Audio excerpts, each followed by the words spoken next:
নবীজি যুদ্ধের অংশ নবীও নিয়েছিলেন। লম্বা ঘটনা আমি সংক্ষেপ করে আনছি আলোচনার সামনে। কিন্তু প্রথম অবস্থায় মুসলমানদের বিজয়, নবী নেতৃত্ব দিচ্ছেন, বিজয় মুসলমানদের। কিন্তু যুদ্ধ শেষ মনে করে মুসলমান হাতিয়ার ছেড়ে দিয়ে গনিমতের মাল তালাশ করতেছেন, জমা করতেছেন। এই ফাঁকে পিছন দিয়ে উহুদের দুইটা পাহাড় এভাবে নিচের দিকে আসছে। এখানে কিছু সাহাবা ছিলেন পাহারায়, তারা মনে করছে যুদ্ধ শেষ, 2-4 জন অথবা 10 জন সাহাবী রাইখা তারা বাকিরা সব চলে আসছে। পিছন দিক থেকে শত্রুরা এসে আক্রমণ করে এই সাহাবীদেরকে শেষ করে দিয়ে ভিতরে ঢুকে নবীজিকে ঘেরাও করে ফেলছে। নবী যেদিকে তাকায় সব শত্রু, বন্ধু দেখে না। সাহাবীরা তো এলোমেলো ভাবে দৌড়াদৌড়ি করতেছে এদিক সেদিক, এই খবর তো কেউ জানে না। অতর্কিত ভাবে আবার আক্রমণ শুরু করলে কাফের বেঈমানেরা মুসলমানদের উপর, মুসলমান কিছুটা মায়ের খাইতেছে। নবীজির দান মুবারক শহীদ, মাথার লোহার টুপি ভেঙ্গে টুকরা হয়ে জমিনে পড়ে গেছে, 2টা অংশ লোহার ভিতরে ঢুকে গেছে। নবীজি ব্যথায় ব্যতীত অস্থির, নবী মাথার চক্কর খায়া জ্ঞান হারা হয়ে উহুদের জমিনে রাসূল পড়ে গেছে। তারপরেও মারতেছে নবীজিকে দুনিয়া থেকে বিদায় করে দেওয়ার জন্য। এমনি সময় হযরতে জিবরাইল এইভাবে 2টা হাত বাড়াইয়া আমার নবীকে কোলে উঠাইয়া তাদের সামনে থেকে টান দিয়ে সরাইয়া নিয়ে আসছে। উহুদ পাহাড়ের মাঝামাঝি নিয়ে গেছে, নিচ থেকে দেখা যায় না এমন একটা জায়গায় জিবরাইল আমার আপনার নবীকে নিয়ে ডাকতেছে, রে উহুদের পাথর, উহুদের পাহাড় দেখ, যেই নবী না হইলে তোরা হতে না, আমি হতাম না, কুল কায়নাত হতো না। নবীকে মারতে মারতে বেহুশ করেছে, আমার নবীর জ্ঞান ফিরতেছে না, একটু বিছানার ব্যবস্থা করে দে, আমি নবীজিকে শুয়াইয়া রাখি, জ্ঞানটা নি ফিরে আসে। এই বলে ডাক দিলে একটা লম্বা পাথর আমার নবীর ভালোবাসায় পাথরটা ফাইটা তোলার মতো নরম বিছানা হয়ে যায়। জিবরাইল এই বিছানার মধ্যে আমার আপনার নবীকে শুয়াইয়া জিবরাইল মাথার পাশে বসে আছে, নবীর জ্ঞান ফিরতেছে না। এই ফাঁকে সাহাবীরা, এই গন্ডগোল শুরু হলে অনেক সাহাবী আবার জীবন দিয়েছে, চারদিক হই হাল্লা শুরু হলো। এই ফাঁকে ইবলিস শয়তান সারা উহুদের জমিন ঘুরে আর ঘোষণা দেয়, কতিলা মুহাম্মদ, মুহাম্মদ কতল হয়ে গেছে। তোমরা কেন দৌড়াদৌড়ি করতেছো? খবর কি জানো না মুহাম্মদ দুনিয়ায় নাই? এই ফাঁকে সাহাবীরা এতিম হয়ে একজন আরেকজনের গলায় ধরে কান্দে, কার জন্য আর যুদ্ধ করবি রে, তরবারি কার জন্য হাতে নিবি রে, আমার রাসূল বলে দুনিয়ায় নাই। ইবলিস এই খবর ছড়াইয়া দিলে, অথচ নবীজি কিন্তু উপরে কান্দে রে নবীর সাহাবীরা। এই ফাঁকে সাহাবীরা পাগল পাগল হইয়া ঘুরতেছে, ঘুরতে ঘুরতে কেউ কেউ মদিনার অলিতে গলিতে, মদিনার শহরে, শহর থেকে উহুদের পাহাড় বেশ কিছু দূরে, শহরের মধ্যে যাইয়া অলিতে গলিতে দৌড়ায় আর খবর দেয়, মদিনার মহিলারা গো, ও মদিনার যুবকেরা, মদিনার সাহাবীরা, মদিনার ব্যবসায়ীরা, রাসূল বলে উহুদের জমিনে নাই। সবাই কান্দে, মদিনার সব যেন পাগল পাগল হয়ে কাঁদতেছে। এই খবর শুনে কিতাবে আসছে হযরতে হানজালা রাদিয়াল্লাহু তাআলা, এরা যুবক, তোমাদের মতো যুবক ছিল, বাসর রাত্র কাটাইয়া গোসল করার উদ্দেশ্যে গোসলখানায় গিয়েছিল। এই আওয়াজ শুনে কে যেন ডাকে রে, আমার নবী উহুদের জমিনে নাই। এই খবর শুনে বেরিয়ে গেলেন, ঘর থেকে বেরিয়ে রাস্তায় আসলেন, ডান দিক বাম দিক তাকাইলেন, কে খবর দিল কাউরে দেখি না। আমার নবীর আদরের সাহাবী হযরতে হানজালা টেনশনে পড়ে গেলেন, খবরটা কে দিল কি জানি, খবর ভালো করে শুনতে পারি নাই। এমনি সময় দেখে গো, গাছের ডালের পাতা পর্যন্ত দুর্বল হয়ে গেছে, গাছের ডালের পাখিরা কাঁধে রে নবীর ভালোবাসা লইয়া। হানজালা বলেন, বুঝেছি, যার খবরে গাছের পাতা পর্যন্ত দুর্বল হয়েছে, গাছের ডালের পাখিরা পর্যন্ত কাঁদতেছে, আমার নবী ছাড়া কেউ হবে না। একটা দৌড় দিয়ে ঘরে ঢুকে ডাকতেছে, বিবি গো, বিবি বিদায় দাও গো বিবি, মনে দুঃখ দিও না, দুঃখ নিও না, এটাই বুঝি তোমার সাথে আমার জীবনের শেষ দেখা। আমার নবী বলে উহুদের জমিনে নাই গো, আমি কতক্ষণ আর ঘরে বসে থাকবো, আমার ডাল তরবারিটা হাতে দিয়ে দাও। বিবি বলেন, স্বামী লজ্জার কথা, আপনি তো গোসল করবেন আগে, তারপরে যুদ্ধে যাবেন। হানজালা কান্দে, বিবি না না দেরি করিস না, আমার রাসূল দুনিয়ায় নাই, আমি গোসল আর কার জন্য করব রে বিবি, বিদায় দে, দেখা হবে হাশরের ময়দানে। আল্লাহর রাস্তায় মৃত্যু কাকে বলে? এই নবীর পক্ষে যারা বসেছেন, এই নবীর পক্ষে যারা মরবেন, এই নবীর ভালোবাসা যারা দিবেন, সবগুলি হবে আমার আল্লাহর রাস্তায় দেওয়া। আল্লাহু আকবার বলো। এটা বোঝানোর জন্য বাস্তবতায় গেলাম, নবীর পক্ষে জীবন দেওয়াটাই হলো আল্লাহর রাস্তায় জীবন দেওয়া। হযরতে হানজালা ডাকতেছে, বিবি গো আমি দেরি করতে পারি না গো, না জানি উহুদের জমিনের ঘটনাটা কি। আমার নবী দুনিয়ায় নাই খবর শুনে মদিনার মহিলারা পর্যন্ত বিছানায় গড়াগড়ি করে কান্দে। এবার কে শুনবে গো ফাতেমার কান্না? বাবা কেমনে গো তোমার মা ফাতেমার ফালাইয়া বিদায় হয়ে গেল, এবার কে শুনবে হাসাইন আর হুসাইনের কান্না? দুই ভাই ঘরের পিছনে গলাগুলি করে না না না না কইয়া কাঁদতেছে। মা ফাতেমা কাঁদতেছে ঘরের ভিতর দরজা বন্ধ করে। বাবার অভাব আর কি পোড়া হবে। সারা মদিনায় কান্নার রোল পড়ে গেল, মহিলারা কান্দে, এমনকি মায়ের কুলের শিশুরা পর্যন্ত কান্দে। মার স্তনে মুখ লাগায় না, কি যেন বলবেন, মার মুখের দিকে তাকাইয়া মা বলতে থাকে, বাবারা গো কি বলবা গো, বুঝি ফেলেছি রাসূল দুনিয়ায় না, এই প্রশ্নই বুঝি করবা গো বাবা। হ্যাঁ বাহেরা বাবারা, এই নবীর ভালোবাসায় বসে থাকো, তোমার জীবন ধন্য, তোমার এই সময়টা ধন্য। এই সময়টুকুন যদি নবীর ভালোবাসায় বসে কাটাইয়া আল্লাহর দরবারে কবুল করাইতে পারো, হাশরের ময়দানে আমার মন বলে তোমাদের জন্য আমার নবী ফুলসিরাতের ঘাটে বসে থাকবে। বাবারা জীবনের কত রাত্র কত দিকে পার হয়ে গেছে, একটা রাত্র দাও গো যে নবী তোমার আমার জন্য পৃথিবীর জমিনে কত কষ্ট কত দুঃখ কত নির্যাতন সহ্য করেছে, শুধু উম্মতের দিকে তাকাইয়া। হযরতে হানজালা ডাকে, বিবি দে গো ডাল তরবারি দে, মনে দুঃখ নিস না রে বিবি, দেখা হবে তোর সাথে হাশরের ময়দানে। যুদ্ধের ময়দানে চলে গেলেন হানজালা, যুদ্ধে অংশ নিয়ে দুনিয়ার থেকে বিদায়, শহীদ হয়ে গেছে। যেই যুদ্ধে ৭০ জন সাহাবা শহীদ, ময়দান যেন হাহাকার, শুধু রক্ত আর রক্ত। উহুদের জমি তালাশ করতেছে, রাসূলকে খুঁজে পাওয়া যায় না। হযরত আলী পাগলের মতো কাঁদতেছে আর দৌড়তেছে, রাসূল কোথায়, রাসূলের খবর কি? হাসাইন হুসাইন দুইজন বেরিয়ে আসছে, না না না না কইয়া ডাকতেছে, না না না না চিৎকার আওয়াজ শুনে আমার নবীর জ্ঞান ফিরে গেছে। আল্লাহু আকবার বলো।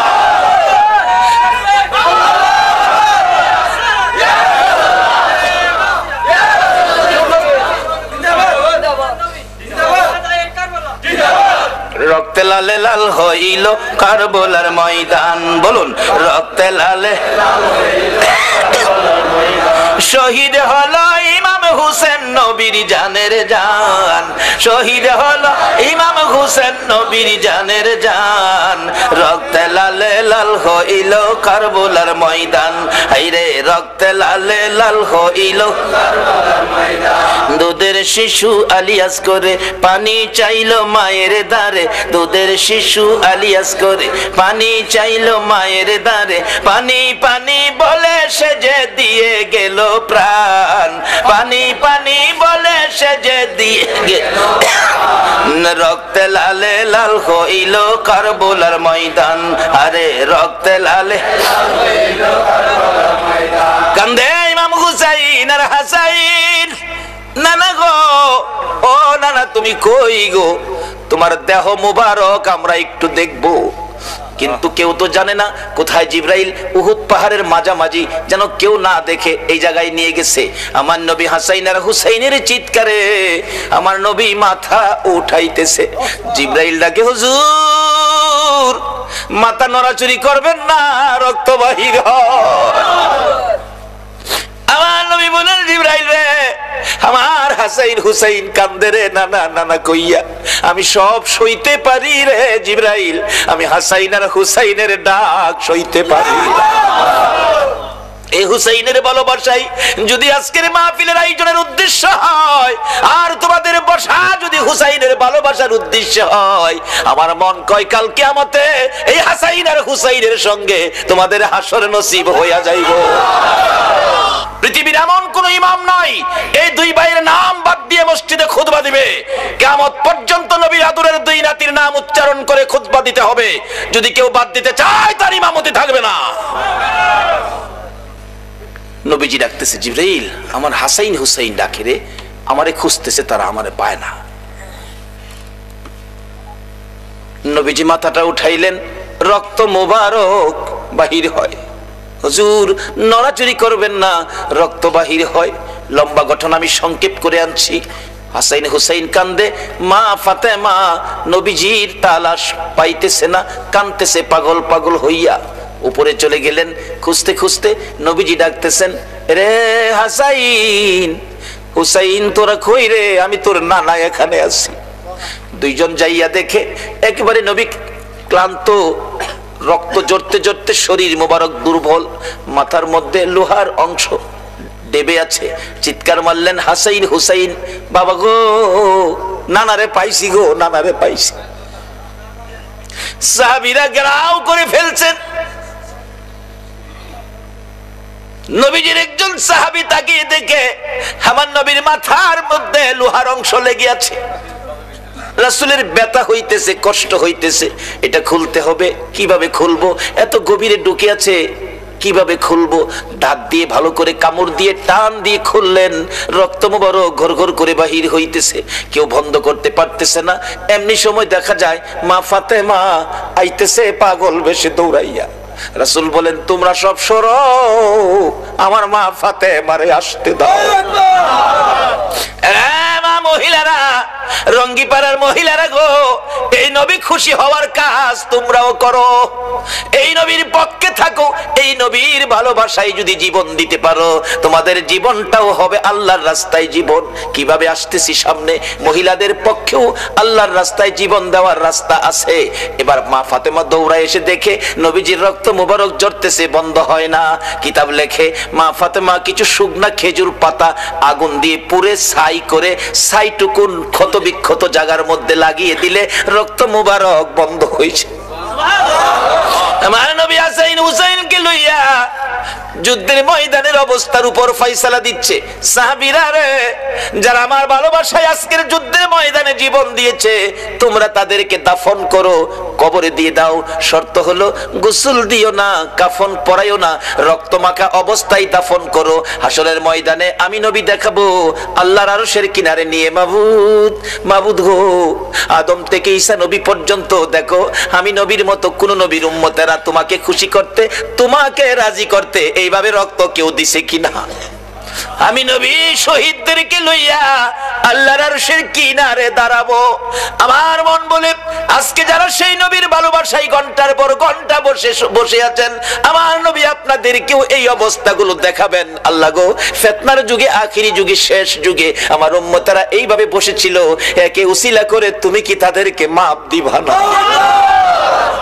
আমার নবী ডাকতেছে, রে সাহাবীরা, আমার 70 জন সাহাবা শহীদ। কারো মাথা কাটা, কারো মাথা ফাটা, কারো হাত কাটা, পাও কাটা, কারো আবার কলিজা বাহির হইয়া থরথর করে কাঁপতেছে। আমার নবী বলেন, সহ্য করতে পারি না। আমি যখন কিছুটা সুস্থ হয়েছি, তোমরা আমার সাহাবীদেরকে দাফন করো। গোসল দিস না, কাফন পরাইস না, রক্তমাখা জামা কাপড়গুলো পাল্টাইস না। একে একে দাফনের কাজ শুরু হলো। হঠাৎ করে হানজালার বিবি দৌড়ায় এসে নবীজির সামনে দাঁড়াইয়া ডাকে, ইয়া রাসূলুল্লাহ, আমি জানি শহীদদেরকে গোসল দেওয়া হয় না। আল্লাহর বন্ধু গো, লজ্জা হয় বলতে, না বলে পারছি না। আমার স্বামী হানজালা শহীদ হয়েছে খবর পাইছি গো, আমার দুঃখ নাই, রাসূলের পক্ষে জীবন দিয়েছে। হুজুর, আমি দুঃখ বলার জন্য আসি নাই, আমি এসেছি একটা কথা বলার জন্য। লজ্জা হইলেও আমাকে বলতে হবে গো নবী, আমি জানি শহীদদেরকে গোসল দেওয়া হয় না। আজকে আমার স্বামীকে গোসল দিবেন। আমার স্বামী গোসল করে নাই, গোসল ফরজ ছিল। আপনার ভালোবাসায় তরবারি লইয়া দৌড়াই আইছে আর বলছে, বিবি গো, ক্ষমা করে দিস গো, দেখা হবে হাসরের ময়দানে। হুজুর, কাউরে যদি গোসল নাও দেন, আমার স্বামীটারে গোসল দিয়ে দাফন কইরেন। আমার নবী ডাকতেছে, সাহাবীরা রে, দেখ আমার হানজালার লাশটা কোথায়? তালাশ করতে করতে কোথাও হানজালাকে পাওয়া যায় না। নবী চোখের পানি ছেড়ে দিলেন, মাবুদ গো, আমার হানজালারে কি কাফের বেঈমানেরা নিয়ে বেইজ্জতি করতেছে মনে হয়। এমনি সময় আমার আল্লাহ ডাকে, জিবরাইল রে, আমার হানজালা আমার নবীর ভালোবাসায় নাপাক শরীরে জীবন দিয়েছে রে, হানজালার গোসলের দায়িত্ব আমি আল্লাহ নিয়েছি রে। আল্লাহর পক্ষে কোন মৃত্যু হবে? এটাই হবে আমার রাসূলের পক্ষটা। এই রাসূলের পক্ষে জীবন দিলে যদি আমার আল্লাহর গোসলের দায়িত্ব হয়, আল্লাহু আকবার বলো। রে জিবরাইল যা, আমার বন্ধুর কাছে যা রে, বন্ধু যেন হানজালার জন্য চিন্তা না করে, হানজালার ব্যথাই না কান্দে রে। আমি হানজালার গোসলের ব্যবস্থা আমি আকাশের মধ্যে করেছি। পৃথিবীর কোন নবীর উম্মতের গোসল আকাশে হয়েছে, পৃথিবীর কোন ইতিহাসবিদ, কোন জ্ঞানী গুণী এই খবর দিতে পারবে না। বলতেছিলাম আল্লাহ শান্তির ফাইসালা দিতেছেন, নবীজিকে সান্ত্বনা দিচ্ছেন। জিবরাইল নবীজির কানে খবর দে, নবী যেন হানজালার ব্যাপারে কোনো টেনশন না করে। হানজালার লাশ গোসলের জন্য আমি প্রথম আসমানে নিয়েছি। রহমতের পানি, রহমতের ফেরেশতার দ্বারা গোসলের কাজ সম্পূর্ণ হইতেছে। নবী যেন অপেক্ষায় থাকে, হানজালার লাশ কিছুক্ষণের মধ্যে আসবে। এই হানজালা নবীর পক্ষে নাপাক শরীরে জীবন দিলে গোসলের ব্যবস্থা কে করলেন? তাহলে বোঝা গেল এই নবীর পক্ষে জীবন দেওয়াটা এটাই হবে আল্লাহর রাস্তা। আমরা ফাইনাল হইলাম তো? তাহলে কারো কোনো কথা আমরা শুনবো না, আমরা এই নবীর পক্ষে থাকবো। কিছুক্ষণ পর রাসূল বলেন, আমি দেখি হানজালার লাশটা চারজন ফেরেশতা আমার সামনে নামায়া দিলে এখনো গোসলের পানির ফোঁটা পড়তেছে। তাহলে আমরা ফাইনাল হলাম, আল্লাহর রাস্তা হলো, নবীর পক্ষটা হলো আমার আল্লাহর রাস্তা। বলতেছিলাম যেতে হবে একটু সময়ের জন্য কারবালায়। যাবেন আপনারা? কেন কারবালায় যেতে হবে? কারবালার ঘটনার মূল কারণ হলো গো আপনাদের নাজাত, আপনাদের মুক্তি। আমার নবীর জীবনী আম্মা জান আয়েশা সিদ্দিকা বলেন, আমি আমার হুজরায় আমার নবীকে বিছানায় শুয়ে দিলাম, নবী বিছানায় ঘুমিয়ে গেলেন। নবী ঘুমিলেন, মা আয়েশা সিদ্দিকা বলেন আমিও ঘুমিয়েছি। রাত্র গভীর, জিবরাইল এসে নবীজির কানের গোড়ায় মুখ লাগাইয়া ডাকে, হুজুর এইভাবে ঘুমাইয়া থাকলে গো কোন সময় আপনার গুনাহগার উম্মতের নাজাতের কান্না কাঁদবেন গো নবী, কোন সময় উম্মতের কান্না কাঁদবেন। আমার নবী ঘুম থেকে উঠে পাগল পাগল হয়ে গেছে। পাশেই মা আয়েশা সিদ্দিকা, মা আয়েশাকে নবী ডাক দেয় নাই, আপনার আমার ব্যথা বুকে চাপ দিছে, আপনার আমার মায়ায় আমার নবী গভীর রাত্রে ঘুম থেকে উঠে মা আয়েশাকে ডাক দেয় নাই, দরজাটা খুলে ইয়া রাব্বি হাবলি উম্মতি উম্মতি বলে নবী দৌড় মারছে। নির্জন নিরিবিলি জায়গায় মদিনার পাহাড়ের পর পাহাড়, পাহাড়ের পর পাহাড় পার হইয়া একেবারে নির্জন নিরিবিলি জায়গায় সেজদায় পড়ে আমার নবী ডাকতেছে, মাবুদ মাবুদ গো, জিবরাইল আমারে কি শুনাইলো উম্মতের ব্যাপারে। আমি নবী সেজদায় পড়ে গেলাম, যতক্ষণ পর্যন্ত আমার উম্মতের নাজাতের খবর না শুনাইবা আমি নবী মাথা উঠাইব না। ফজরের আজান হলো, নবীজি হুজরাত থেকে মসজিদে যাবেন, মুসল্লিরা অপেক্ষায়, নামাজ পড়াবেন রাহমাতাল লিল আলামিন। নামাজের সময় হয়ে গেল, নবী আসতেছে না। হুজরাই খবর পাঠাইলেন, নাই নবী হুজরাই। কি কথা বলতেছেন কেন? নবী হুজরাই নাই। মা আয়েশা সিদ্দিকা খবর দিলেন, মসজিদে নববীতে দেখো, মসজিদে তো নাই, কোথায় গেল? মা এসে বলেন আমি তো বলতে পারি না, নবীজি আমাকে ঘুমে রাইখা ওইটা দরজা খুলে গেছে, আমারে বলে নাই, শুধুমাত্র আপনার আমার ব্যথায়। ফজরের নামাজের সময় পার হয়ে যায়, কে করবে গো মসজিদে নববীর ইমামতি? সাহাবীরা একজন আরেকজনের দিকে তাকায়া তাকায়া কান্দে, আর কেন দেরি করতেছো, আর কেন অপেক্ষায় আছো, চলো না রাসূলের তালাশে বেরিয়ে যায়। সাহাবীরা পাগল পাগল হইয়া আমার নবীর সন্ধানে বেরিয়ে গেলেন। দুইজন দুইজন করে এদিক সেদিক ঘুরতেছে। এদিকে মদিনার মহিলারা ঘুম থেকে উঠে খবর শুনে গো রাসূলকে বলে পাওয়া যায় না। মহিলারা পর্যন্ত একজন আরেকজনের বাড়িতে যাইয়া জানতে চায়, ও খালাম্মা, চাচি আম্মা, খবর জানেননি? রাসূল বলে পাওয়া যায় না, আপনারা কি রাসূলের খবর দিতে পারেন? তারাও কান্দে, না আমরা তো রাসূলের খবর দিতে পারতেছি না। মা বোনেরা গো, তোমরাও যদি রাসূলের পক্ষে বেরিয়ে যেতে পারো, রাসূলের ভালোবাসা দিতে পারো, তোমাদের মৃত্যুটাও হবে আমার আল্লাহর রাস্তায় মৃত্যু। তার বাস্তব ঘটনা হলো হযরতে সুমাইয়া রাদিয়াল্লাহু তাআলা সর্বপ্রথম এই পৃথিবীর জমিনে নবীর ভালোবাসায় জীবন দিয়েছে একজন মহিলা। আর আমার আল্লাহ নবীর পক্ষে জীবন দেওয়ার কারণে কি পুরস্কারটুকুন দান করেছে। সর্বপ্রথম পৃথিবীর জমিন থেকে একটা মহিলা জান্নাত লইয়া বিদায় হয়েছে। এটা ছিলেন আমার নবীর আশেক, নবীর পাগল, নবীর পক্ষের মহিলা। মহিলাটা যার নাম কিতাবে আসছে হযরতে সুমাইয়া।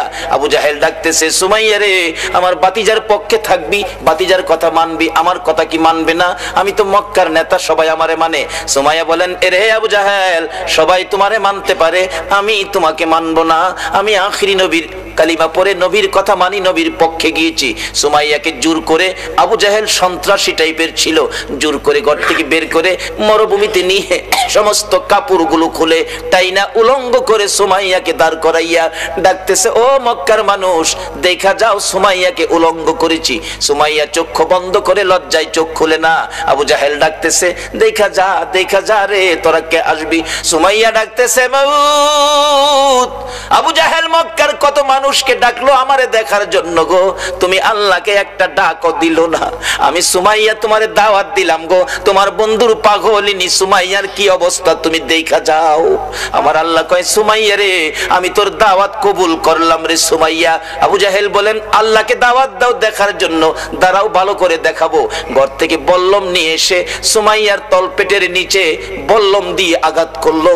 চিত হয়ে সুমাইয়া জমিনে পড়ে গলা কাটা মুরগির মতো লাফাইয়া জিহ্বাটা বাহির করে দিয়ে ডাকতেছে, মাবুদ, দাওয়াত দিলাম দেখা গেল না, তোমার বন্ধুর পাগলিনী সুমাইয়ার জীবন যাই গো, একবার আই আমার দেখা গেল না। আমার আল্লাহ ডাকে, জিবরাইল রে, আমি সুমাইয়ারে খালি হাতে কেমনে দেখবো রে জিবরাইল? আমার বন্ধুর পাগলিনী সুমাইয়া আবু জাহেলের আক্রমণে জীবন দিতে যাচ্ছে বন্ধুর পক্ষ লইয়া। আমি আল্লাহ দাওয়াত কবুল করেছি, সুমাইয়াকে দেখবো রে, আমি খালি হাতে কেমনে দেখবো? আমার জান্নাতুল ফিরদাউসটা উঠাইয়া দে রে, আমি আমার বন্ধুর পাগলিনী সুমাইয়াকে আমি দান করে দিলাম। আল্লাহু আকবার।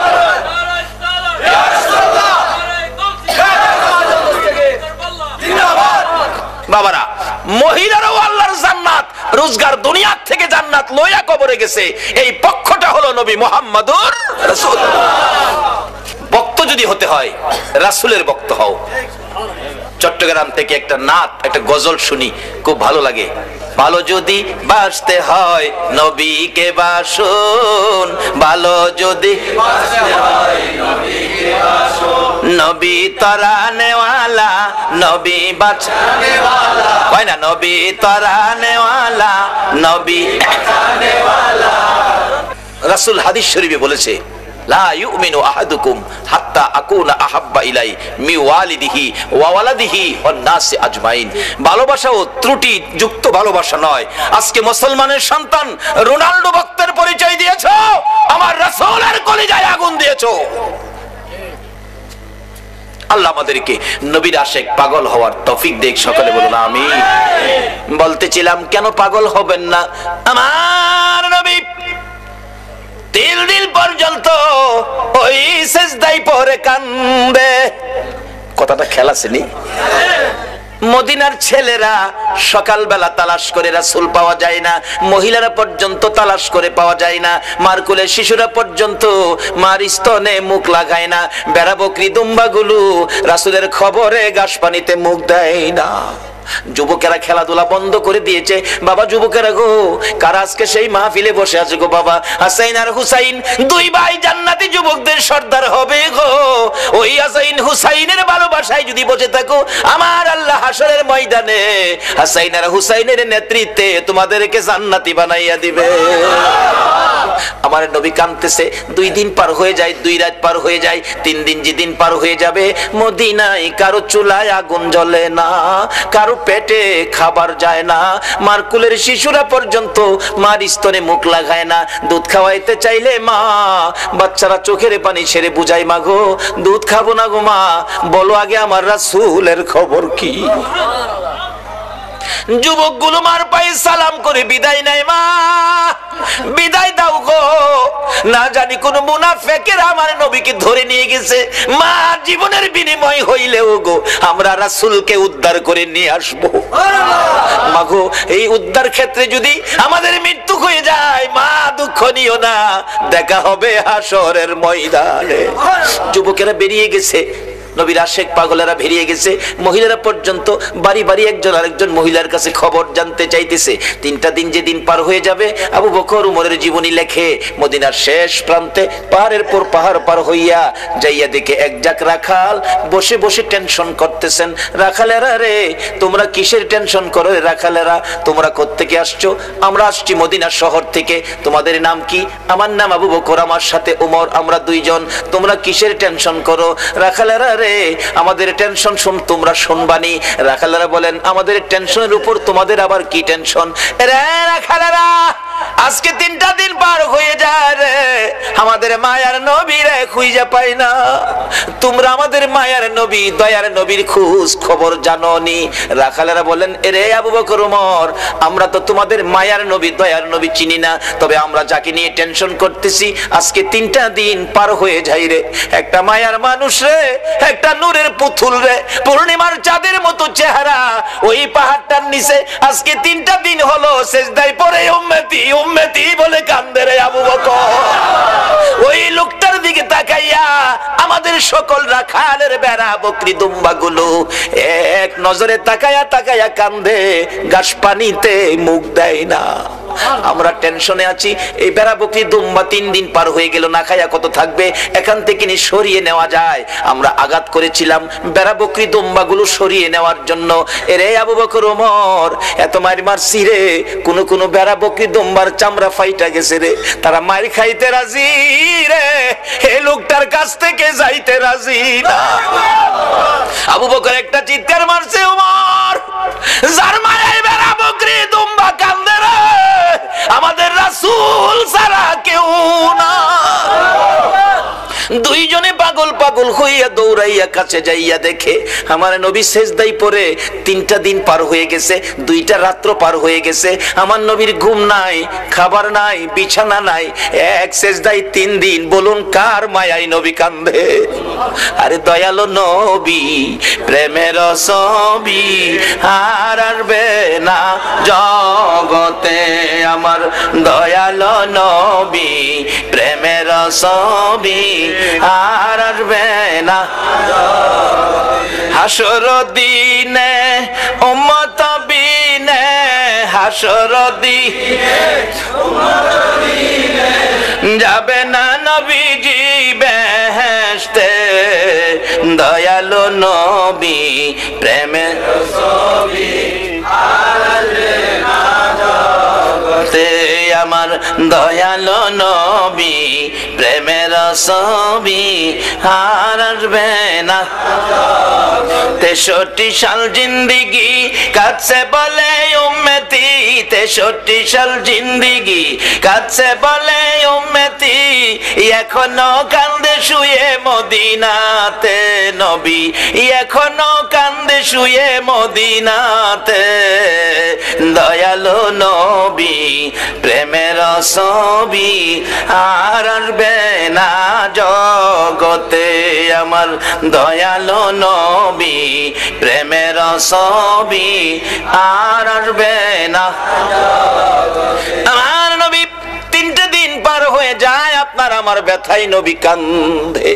আবু বকর পাশে দাঁড়িয়ে ডাকতেছে, ইয়া রাসূলুল্লাহ 3টা দিন পার হয়ে গেল গো, আমি আবু বকরকে বুইলা কেমনে রইলেন? আপনি মক্কা থেকে হিজরত করে মদিনায় যাবেন 6 মাস আগে আমার কানে খবর দিয়েছিলেন। আজকে 3টা দিন পার হলো, শহর থেকে বেরিয়ে মদিনার পাহাড়ে চলে যাবেন, একটু খবর আমারে দিলেন না। হুজুর বুঝেছি, উম্মতের ব্যথা লইয়া বুঝি কান্দেন। নবী গো আর কানতে হবে না, আমি আবু বকরের তামাম জিন্দেগীর নেকি আপনার উম্মতের জন্য দান করে দিলাম। আমার নবী আবু বকরের কথায় মাথা উঠাবে না, আমার আল্লাহ যদি ফাইসালা না দেয় নবী শুনবে না। ওমর ডাকলেন, আমি সব নেকি দান করে দিলাম, মাথা উঠায় না। দুইজন একজনের দিকে আরেকজন তাকায়, রে আবু বকর। আবু বকর ডাকে ওমর, কেমনে রে নবীরে মদিনায় নেওয়া যাবে?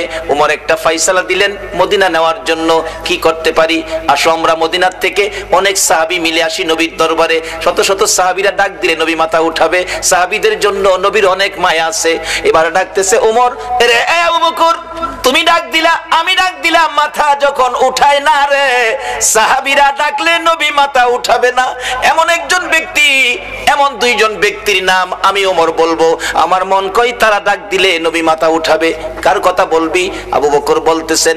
ওমর বলে, এরে আবু বকর, আমি একদিন দেখেছি মসজিদে নববীর বারিন্দায় নবীজি বসে আছে।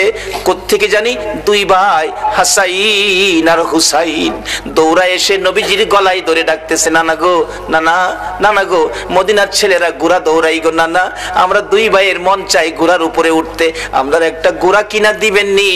আমরা দুই ভাইকে ঘোড়া দৌড়াইবার সুযোগ করে দিবেননি? আমার নবী বলেন, তোমাদের বাবার কাছে মার কাছে যাও, টাকা দিলে ঘোড়া কিনা দিব। দুইজন জবাব দেয়, বাবা কোত্থেকে দিবে গো নানা? বাবার কাছে বলেছিলাম একটা টাকাও নাই, মার কাছে গিয়েছিলাম, মা বলেন চুলায় আগুন জ্বলে না। নানা তুমি দিবানি একটা গুড়া কিনা, আমরা দুই ভাইয়ের গুড়া দৌড়ানির স্বাদ মিঠাইয়া দিবানি। আবু বকর ডাকতেছেন, ওমর তুমি কি দেখেছো? ওমর বলেন, আমি মসজিদে নববীর বারিন্দার পাশে দাঁড়িয়েছিলাম, আমি দেখি আমার নবী নাতিদয়কে খুশি করার জন্য বারিন্দায় হামাগুড়ি দিলে গুড়ার মতো হইলে দুই ভাই নবীজির পিঠ মোবারকে চড়ে বসছে। আমার নবী গুড়ার মতো অভিনয় করে এদিকে যায় ওদিকে যায়, আবার ডাকতেছে, হাসাইন হুসাইন বলো তোমাদের গোড়া দৌড়াইবার স্বাদ মিটছিনি? আবু বকর আমি ওমর দেখেছি, মুস্কি মুস্কি হাসতেছিলাম এই ঘটনা দেখে। আমার নবী প্রশ্ন করে, এরে ওমর হাসতেছো কেন? হুজুর হাসি কি ভাগ্য, হাসাইন হুসাইন কত দামি ঘোড়ার উপর সওয়ার হয়েছে। আমার নবী চোখের পানি ছেড়ে দিলেন, এরে ওমর শুধু দামি ঘোড়াটাই দেখলা তুমি, যারা ঘোড়ার পৃষ্ঠে বসেছে তারা কত দামি তুমি দেখলা না? আমার নবী এত আদর করতেন হাসাইন আর হুসাইনকে। এমনি সময় উমর ফারুক ডাকতেছে, আমি দেখেছি নবী দুই নাতির দুই গালে চুমাইতেছে। খুশি হইছনি নাতি? তোমরা দুইজন ঘোড়া দৌড়ানোর স্বাদ মিটছেনি? ও আবু বকর আমার মন কয় এই দুই নাতি হাসাইন হুসাইন যদি না না না না কইয়া ডাকে রে, আমার নবী সব ভুলে যাবে। না না না ডাকে জবাব দিয়ে মাথা উঠাবেন। মদিনায় চলে গেলেন, খবর পৌঁছে দিলেন আলীর কাছে। আলী রে পাওয়া গেছে রে নবী রে। নবী উম্মতের মায়ায় কান্দে, মাথা উঠায় না। কার মায়ায় কান্দে? কার মায়ায়? কিন্তু আমরা কি করলাম নবীর জন্য? আমরা কি করলাম? আজকে থেকে একটা আদর্শ বাড়িতে নেন, তাহলে নবীর কান্না সার্থক, আমাদের জীবন ধন্য। মাপ পাবেন কিভাবে? স্বপ্ন দেখবেন কিভাবে? এটাই হবে আমার শেষ কথা। যাইতেছি পিছনে। দুইজন খুশি করার জন্য নবী এই অভিনয়টুকুন করেছেন। ওমর বলেন, এই দুইজনে ডাকলে শুনবো। হযরত আলী বাড়ির ভিতরে খবর দিলেন, ফাতেমা 3 দিন পর্যন্ত কাঁদছো, আর কাঁদতে হবে না। খবর পাইছো? বাবারে পাওয়া গেছে। হাসাইন হুসাইন না গেলে আসবে না, উম্মতের জন্য নবী কাঁদতেছে। মা ফাতেমা দুইটা সন্তান লইয়া গো বাবার মাতার পাশে হাজির। ফাতেমা দুইটা হাত বাড়াইছে, মাবুদ গো আমার এতিম বাবা আর কত কাঁদবে উম্মতের জন্য। বাবা কাঁদতে হবে না, উম্মতের ব্যথায় 3 দিন পর্যন্ত কাঁদলা গো বাবা। আমি ফাতেমা রে, ও তুমি বুইলা গেছো গো। সমস্ত পৃথিবীর মানুষ বলতে পারো গো বাবা আমি ফাতেমারে তো ভুলার কথা না গো বাবা, বাবা গো উম্মতের মায়াই বুঝি ফাতেমার কথাও ভুলে গেছো বাবা, আর কাঁদতে হবে না, আমি ফাতেমা কথা দিলাম আপনার উম্মতের জন্য আমি ফাতেমার তামাম জিন্দেগীর নেকি আমি দান করে দিলাম। রে মা বোনেরা, তোমাদের জান্নাতি মহিলাদের সর্দারিনী জীবনের সব নেকি যদি তোমার আমার জন্য দান করে, এই ফাতেমার জীবনী কিনা গড়ে নেওয়া মহিলাদের দরকার আছে কিনা? এটা নিত না তো, ধ্বংসের দিকে যাচ্ছে। উপন্যাস পড়ে ফাতেমার জীবনী কিনে নেয় না, উহুদের জমিনের ঘটনা কিনে বাড়িতে নেয় না, একটা মহিলাও বলতে পারবে না একটা ফাতেমার জীবনী ঘরে আছে দেখাইতে পারবে না। বলতেছিলাম যে ফাতেমা তামাম জিন্দেগীর নেকি আপনার আমার জন্য দান করে দিয়েছে, তারপরও নবী মাথা উঠায় না, আপনার আমার ব্যথায় নবী কান্দে, ফাতেমার কথাও নবী শুনে না। হাসাইন হোসাইন দুইজন দাঁড়িয়ে আছে, মা ফাতেমা ডাকে বাবা গো তোমরা দুইজন ডাক দাও গো, দেখি তোমরা ডাক দিলে নি আমার বাবা মাথা উঠায়, আর কত কাঁদবো, 3টা দিন বাবার পার হয়ে গেছে। দুইজন দুই দিকে নানা কইয়া ডাকতেছে, হুসাইন ডাকতেছে নানা গো দুনিয়ার সব মানুষ বলতে পারো গো নানা আমি হুসাইন রে কেমনে বইলা গেলা গো না, যে হাসাইন আর হুসাইনের মায়ায় আমার নবী হাসাইন আর হুসাইনকে দেখতে গেলেন খাতুনে জান্নাত ফাতেমাতুজ জাহরার ঘরে, যাইয়া দেখে দুই ভাই ঘরে নাই, ফাতেমার চোখের মধ্যে পানি ঝরতেছে। নবী জিজ্ঞেস করে ফাতেমারে কেন এইভাবে কান্দো? আমার নাতিরা কই? দুই নাতি না দেখলে আমার শান্তি লাগে না। ফাতেমা বলেন বাবা গো আমি কাঁদতেছি কোন ব্যথায়, ঘরের পিছনে যাইয়া দেখেন গো বাবা আজকে 3টা দিন পার হয়ে গেল আমি ফাতেমার চুলায় আগুন জ্বলে না। আপনার আদরের দুই নাতি না খাইয়া থাকতে থাকতে পেটের খিদার যন্ত্রণায় ঘরের পিছনে গলাগুলি করে নানা নানা কইয়া কাঁদতেছে গো বাবা। আমার নবী পিছনে যাইয়া দেখে গলাগুলি করে নানা নানা কইয়া কাঁদতেছে, নানা গো পেটের খিদা গো নানা সহ্য করতে পারি না। আমার নবী বেরিয়ে গেলেন, ঘুরতে ঘুরতে যাইতে যাইতে একটা ইহুদির বাগানে আমার নবী চাকরি নিলেন। কুয়ার থেকে পানি উঠাবেন, গাছের গোড়ায় পানি দিবেন, পানি উঠাবেন 1 বালতি পানি 8টা, 1 বালতি পানি 3টা করে খেজুর, এইভাবে 8 বালতি পানি উঠাইয়া হাসাইন হুসাইনের মায়ায় আমার নবী বাগানে চাকরি পর্যন্ত নিয়েছে। এই ভালোবাসার হাসাইন হুসাইনে কষ্ট পাবে এই কাজ আপনারা কইরেন না। আমার নবী 8 বালতি পানি উঠাইয়া 9 বালতি পানি বুড়াইয়া টান দিলে রশি ছিঁড়ে বালতি কুয়ার ভিতরে পড়ে গেছে। ইহুদি দৌড়াই আসছে, পানি উঠাও পানি উঠাও, রশি ছিঁড়ে বালতি পড়ে গেছে, কি দিয়ে উঠাবো? ছিঁড়ে গেছে। হ্যাঁ না তুমি ছিঁড়ে ফেলছো? আমার নবীরে কয়, নবী বলে ছিঁড়ে ফেলছে। আমার নবী বলেন ইহুদি রে আমি ছিঁড়ি নাই, ছিঁড়ে পড়ে গেছে। এই পর্যায়ে 1 কথা 2 কথা রাগ হইয়া নিষ্ঠুর ইহুদি, যেই নবীর চেহারায় জীবন কোনদিন মশা মাছি বসে না, আমার নবীর গাল মুবারকে ইহুদি থাপ্পড় লাগাইয়া দিছে। আমার নবী একটা চিৎকার মারছে, ইহুদি রে পেটের খিদা রে, আমার নাতি রাতির লীল পর্যন্ত খায় না, আমি রাসূল খাই নাই রে, 3 দিন না খাইয়া গালের গোশত শুকাইয়া গেছে রে ইহুদি, আমার গালে থাপ্পড় দিছস, বল তোর হাতে ব্যথা পাইছস নি? ইহুদি বলেন কার গায়ে হাত তুললাম গো, আমি মারলাম, আমার জিগায় ব্যথা পাইছি নি?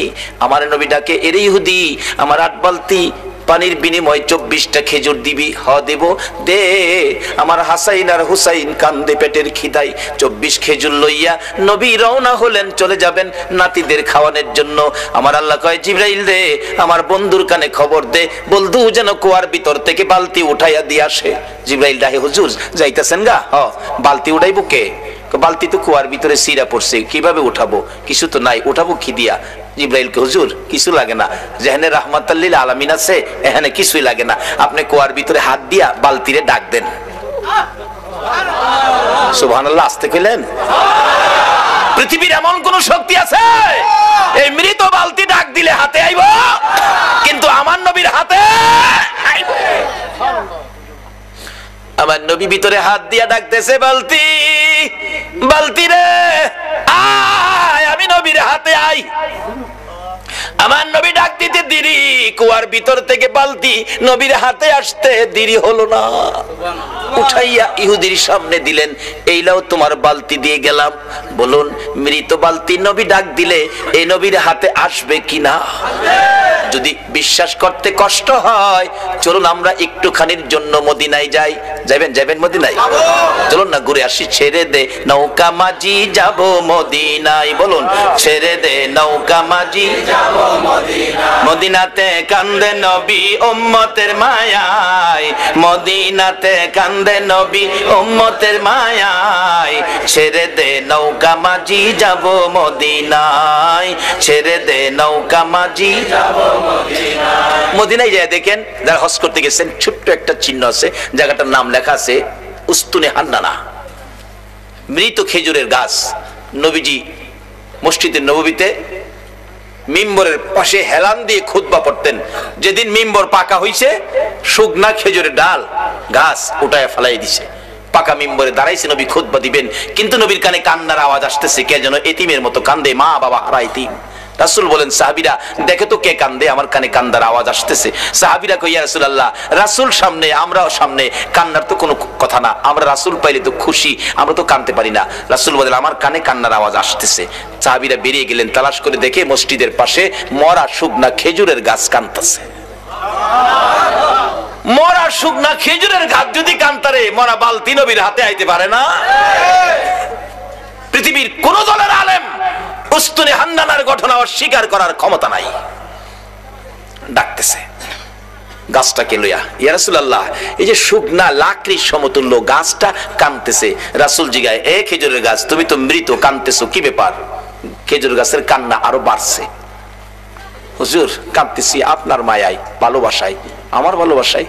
হুজুর আমি যে ব্যথিত হয়ে গেছি, আমি যে পুরা কপাল হয়ে গেছি। এতদিন রাহমাতুল লিল আলামিন নবীর পিঠের সাথে লেগে থাকতাম, আজকে মিম্বর পাকা হওয়াতে আমারে ফালাইয়া দিচ্ছেন। নবী গো আপনার বিরহের ব্যথায় আমি কাঁদতেছি। মৃত গাছ মানুষের মতো কথা কয়। রাসূল বলেন তাই নাকি? হ্যাঁ। ও খেজুরের গাছ তুমি কাঁদো না, আমি রাসূল তোমার জন্য দোয়া করে দেই, তুমি একটা জীবিত খেজুরের গাছ হয়ে যাইবা। আচ্ছা আমরা নবীর দোয়ায় মৃত গাছ জীবিত হইব নি? পৃথিবীর এমন কোন শক্তি আছে মৃত গাছ জীবিত করতে পারে? একমাত্র পারে নবী মুহাম্মদুর রাসূলুল্লাহ। সে নবীর ভালোবাসায় আপনারা বসে আছেন, দাবি তো দুইটা, গুনাহ মাফ নেবেন, নবীকে স্বপ্নে দেখবেন। কিভাবে? শেষ কথা আসতেছি সামনে। এবার রাসূল বলতেছেন দোয়া করে দেই একটা জীবিত খেজুরের গাছ হয়ে যাইবা। উস্তুনে হান্নানা খেজুরের গাছ কই, হুজুর এই দোয়া চাই না, চাই না কইও না, কিয়ামত পর্যন্ত হায়াত পাইবা। হুজুর এই দোয়া চাই না, শোনো বরকতের খেজুর হইব, 12 মাস খেজুর, কোন সিজন লাগবে না, 12 মাস খেজুর থাকবো আমি দোয়া করে দিলে। নবীর দোয়ার মধ্যে এই বরকত আছে নেই? আল্লাহু আকবার, কি যে বরকত, কত যে কাহিনী বরকতের, অন্যদিন বলবো। এবার ডাকতেছে আমি দোয়া করে দেই বরকতের খেজুর থাকবে 12 মাস। হুজুর এই দোয়া চাই না, চাই না কইও না, কিয়ামত পর্যন্ত আমি দোয়া করে গেলে এই বরকতের খেজুর সমস্ত পৃথিবীর উম্মতেরা খাইবো ঠিক, কিন্তু গাছের খেজুর কমাই পারতো না। সারা পৃথিবীর মানুষ খাইলেও খেজুর কমতো না। উস্তুনে হান্নানাকে হুজুর এই দোয়া চায় না। আমার নবী ডাকে, আমি বললাম তুমি সেই দোয়া চাও না, বলো তোমার কি আকাঙ্ক্ষা, কি দোয়া চাও?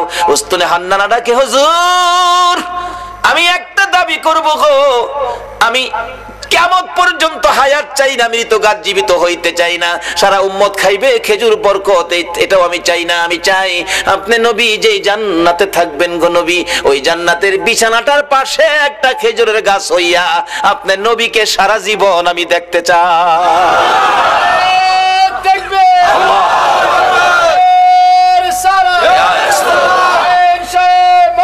জিন্দাবাদ জিন্দাবাদ জিন্দাবাদ। মাশাআল্লাহ মাশাআল্লাহ মাশাআল্লাহ মাশাআল্লাহ, আল্লাহ কবুল করো, সকলে বলুন আমিন। আমার নবী ডাকছে, ও সাহাবীরা এই উস্তুনে হান্নানাকে মানুষের মতো কবর দিয়ে দাও, দাফন করে দাও। যেখানে দাফন করা হয়েছে এখানে চিহ্নিত আছে উস্তুনে হান্নানা, নবীর ভালোবাসার মরা গাছ। এখানে 2 রাকাত নামাজ পড়লে নবীর ভালোবাসার মরা গাছের কাছে আল্লাহ পাক তার গুনাহ মাফ করে দেয়। মরা গাছের নিচে যদি 2 রাকাত নামাজ পড়লে গুনাহ মাফ দেয়, আর নবীর ভালোবাসা লইয়া সরাসরি যদি 2 রাকাত নামাজ পড়ি, আল্লাহ কি আমরারে মাফ দিবে না? মাপের জন্য নামাজটা অনেক উপকার করে, কিন্তু নামাজে তো আমরা যাই না। আসুন শেষ দিকে চলে যাচ্ছি।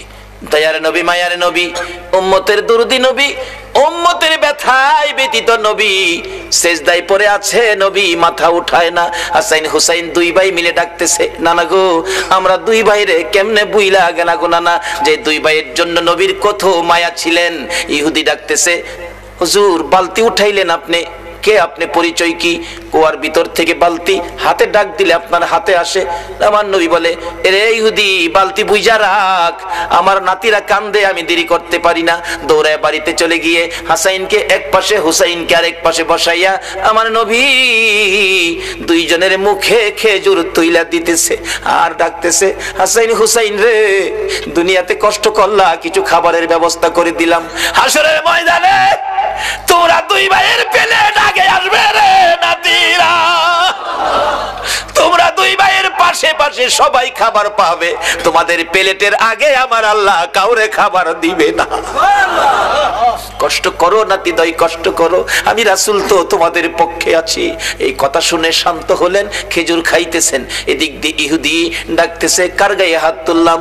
যিনি কুয়ার ভিতরে হাত দিলে মৃত বালতি হাতে আসে, আখিরি নবী ছাড়া কেউ হবে না। ভুল করেছি, অন্যায় করেছি, কার সাথে বেয়াদবি করলাম, নিজের হাত নিজে কূপ দিয়া কাইটা ফেলাইছে। কার সাথে বেয়াদবি করছস? বেহুশ পতিকেরা যাচ্ছে, কুয়ার থেকে পানি উঠাইয়া মাথায় পানি দিলে জ্ঞান ফিরছে। কি হলো তোমার, হাত কাটা কেন, কে কাটছে? ও পতিকেরা, আমার আখিরি নবীর দরবারে লইয়া যা। যাইয়া ডাক দিলে হাতটা কাটা, হাতে লইয়া গেছে। নবী বেরিয়ে আসছেন, আয়েশা দেখে ওই ইহুদি, আমরা যদি হইতাম আগে হেরে সাইজ কিরা লাইলাম হইলে। নবীর আদর্শ কত সুন্দর। ইহুদি তোমার হাত কাটা কেন, কেন তোমার এই বিপদ, এত কষ্ট, রক্ত ঝরতেছে? হুজুর এই হাত রাসূলের সাথে বেয়াদবি করেছে, আমি হাত কেটে ফেলেছি। রাসূল বলেন, কি করলা তুমি? হুজুর বলুন, বেয়াদবির ক্ষমা পামনি? আমার নবী বলেন, ক্ষমা পাবি রে, একবার যদি কালিমা পড়ে আমার পক্ষে আইসা যা। যত বড় অপরাধী হো, আমার নবী যদি তোমার পক্ষে যায়, আমার আল্লাহ বলছে মাফ করে দিব। এবার ইহুদি বলেন, সুযোগ পাইছি যখন মাপ পামু, হাতটা নিয়ে জোড়া লাগাই তারি দেখি। নবী গো কালিমা পড়মু, আমার হাতটা যদি জোড়া লাগাই দিতারেন। পারবো নি আমরা নবী? পারবো পারবো। আল্লাহ কো, জিবরাইল বন্ধুর কাছে যাও, কোনো ভয় নাই, খালি কো হাতটা লাগাইতো, বাইরে আমি করুম।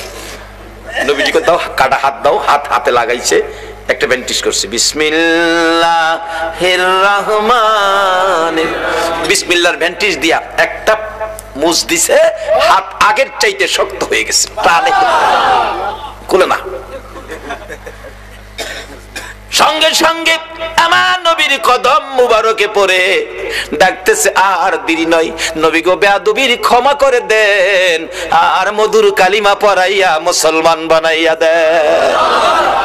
যে নাতিদয়ের জন্য আমার নবী ইহুদির বাগানে কুয়ার থেকে পানি পর্যন্ত উঠাইছে, এই নাতিরা ডাকে, নানা গো মাথা উঠান গো নানা, 3 দিন হলো আমরা পানিটাও খাই নাই আপনার ব্যথায়, নানা উঠুন, মদিনায় শহরে যায়, আপনাকে নিয়ে আমরা 2 ভাই খানা খাবো। আমার নবী মাথা উঠায় না, 2 জন মাথা উঠাইয়া আমার দিকে তাকাইছে, মা মা গো, আমার নানা উম্মতের পাগল গো, আমরা 2 ভাইরও শুনে না। যে নবী হাসাইন হুসাইন মা ফাতেমার ডাক শুনে না, আপনার আমার ব্যথাই এই নবীর পক্ষে যাওয়া, বলুন আমাদের দরকার আছে কিনা? কেন নবীর পক্ষে যাবেন না? নবী শুধু নিজেই কষ্ট করে নাই, দেখুন আদরের নাতিদয়কে পর্যন্ত কোন পথে দিয়েছে। এবার খাতুনে জান্নাত ফাতেমাতুজ জাহরা বলেন, হাসাইন হুসাইন রে, আয় তোরা আমার 2 জন কলিজার টুকরা, আমি মায়ের সামনে তোরা দাঁড়া। 2 জন মায়ের সামনে দাঁড়াইয়া মার চেহারার দিকে তাকিয়ে আছে। মা 2টা হাত বাড়াইয়া আমার নবীর দিকে তাকাইয়া ডাকে, মাবুদ আমার এতিম বাবারে আর কত কান্দাই, আমি ফাতেমা সইতে পারি না গো মাবুদ, আর আমি সহ্য করতে পারি না। এতিম বাবা 3 দিন হলো খাবার নাই, ঘুম নাই, গোসল নাই, আরাম নাই, উম্মতের ব্যথায় কান্দে। মাবুদ গো কত কাঁদবে গো আমার বাবা, আর কাঁদতে দিব না। আমি মা হইয়া 2টা হাত বাড়াইলাম, আমার 2টা সোনার পুতুল, আমার 2টা কলিজার টুকরা হাসাইন আর হুসাইন, আমার বাবার উম্মতের নাজাতের জন্য আমি কুরবানি করে দিলাম। আমার আল্লাহ জিবরাইলকে পাঠাইলেন, জিবরাইল রে যা আমার বন্ধুর কাছে যা, বন্ধুর কানে খবর দে বন্ধু যেন আর না কান্দে, বন্ধু যেন না কান্দে, বন্ধুর উম্মতের নাজাতের জন্য মায়ের দোয়া কবুল, মায়ের দোয়া কবুল। কার দোয়া কবুল? কার দোয়া কবুল? মায়ের দোয়া কবুল রে জিবরাইল বন্ধুর কানে খবর দে ফাতেমা সন্তান কুরবানি করেছে, মা দোয়া করে কুরবানি দিয়েছে, আমি আল্লাহ কবুল করেছি, বন্ধুরা আর কাঁদতে হবে না, বন্ধু যেন নাতিদেরকে লইয়া মদিনায় ফিরে যায়, নাজাতের ফায়সালা আমি আল্লাহ করেছি। এই ঘটনার পর মায়ের দোয়ায় আপনার আমার নাজাতের জন্যই হাসাইন হুসাইনের এই বিপদ হয়েছিল। আজকে আমাদের জন্য নবীও কষ্ট করে আদরের নাতি দইকে পর্যন্ত বিলীন করে দিলেন, আমরা কি সে নবীর আদর্শে যাইতে রাজি আছি? যে মার দোয়া কবুল হয়, মার সাথে সম্পর্ক পরিষ্কার করতে রাজি আছি? কই, কেউ তো করলেন না। সন্ধ্যার সময় বাড়িতে যাওয়ার সময় এই মার জন্য কেউ কিছু নিছেন? মা কি খাইলে খুশি হয় কেউ কি চিন্তা করছেন? মাকে খুশি করতে পারো, বাবাকে খুশি করতে পারো।